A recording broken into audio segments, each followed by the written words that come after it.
Okay, let me start off where I left off, really. Frustrated. The bolts that go in here.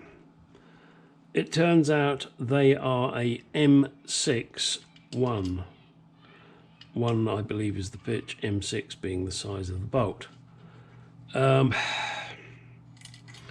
Why the fuck would you use metric on a 1964 Jaguar? What bleeding moron thought that was a good idea? They obviously have no clue what us people do or what we like. So they just decide to shove anything they bloody well feel like.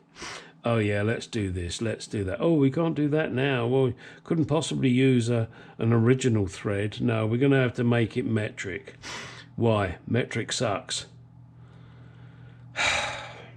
There you go. Just that I'd let you guys know that should you buy one of these reproduction pieces of shit, then you're going to run into the same problem. And I discovered that they're an M6. Maybe yours will be different, who knows? I wouldn't put money on anything. Not with reproduction parts these days, because they don't give a fuck about the customer. And there it is, fitted. Looking rather resplendent. You have no choice as to location. It is where it is. The holes are where the holes are. I must admit, I was surprised the holes actually lined up. Doesn't look too bad to me. Oh, do note, of course, you do have to use a 10mm socket to get this fucking thing in place, because those morons can't decide between metric and imperial. Yeah, I might try and see if I can loosen that and bring that up a little bit. That's just not, that gap is not quite right. Let me see if I can do that. Well, I did try to adjust it, but I'm afraid that is pretty much as good as it gets without me getting out the drill, and I'm not going to do that. I'm just going to live with the fact that it's fractionally off. Well, I doubt many of you will have this problem, and this is an NOS, so it'll fit, unlike that Chinese crap.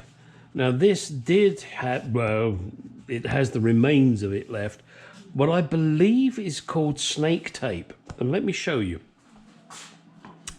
See if I can find a decent piece. There. Snake tape, Jaguar Cars Limited, Coventry. I've got a few pieces. I'm going to put them in a book. And, well, they're just for, they go with the car, wherever the car goes. Cargo. Now, what I need to do is clean this up. I have turned it over and painted inside all of these rails with silver paint, just to give it a little protection. The next thing I got to do is I got to take this center vane out. It's kind of off kilter, but in all honesty, I don't think I'm going to get that any straighter than it is. But we'll see. But the main thing I'm trying to do right now is get the remains of the snake tape off. And what I'm finding is good old cellulose thinners. But, what's the but, Gary? It takes a lot of work. So I'm trying to think what else I can use that's not going to damage the chrome.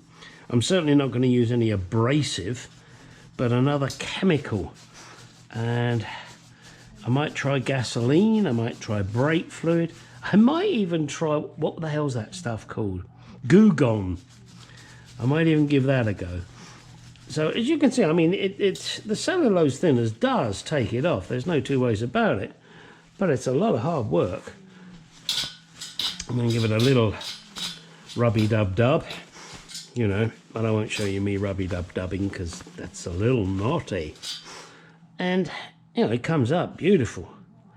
Now do remember, this is NOS. This is a 1960s grill that I picked up from a very good parts supplier. Now he doesn't have lots of these, obviously. Well, he had this one and I got it from him. I'll leave a link to his, I don't know if he's actually got a website, but worst case scenario is I'll leave you his phone number in the description. So any of you with old classic Jaguar saloons, he may well be able to help you. And he's a really good guy. You know, if he doesn't answer the phone, it's because he's busy, so leave a message. You know, don't get silly with him. And I can't recommend him highly enough. He's really a good guy. And he called me back after I bought a number of different parts from him and said, "Hey Gary, would you be interested in this grill?" And I said, "Well, depends." And he said, "Well, it's $. And I said, "Fuck me, yeah." These would probably retail NOS at around $1,500–$1,600, I would guess. I, in all honesty, say I did not pay that for it. I paid a good price. I paid a fair price. He got some good money. I got a fucking beautiful grill. And again, I cannot recommend this guy highly enough. I want to say he's called Jagnuts, but I'm not sure of that. So look at the link in the description. It'll either have his phone number or a link to his website. But again, hands up, I don't think he has a website, but he sure as hell has a phone number. All right, it's time to move on. All right, I give up. I tried brake cleaner. I tried gasoline. I tried Gugon. Not a fucking chance. So cellulose thinners or lacquer thinners is the way to get this stuff off. It is a slow, laborious process, and that's what I'm going to be doing. So let me get on with that, and then we'll do the install. Now, bear in mind that although I'm going to be putting this on the car, it's probably going to come off again. Why? Well, I'm going to be putting air conditioning in the car, and I need to install an electric fan. And there goes the phone. It's my son. Bye-bye. Wow. I'm sorry. I know I probably showed this previously, but I don't know if I included the Jaguar and the 3.8.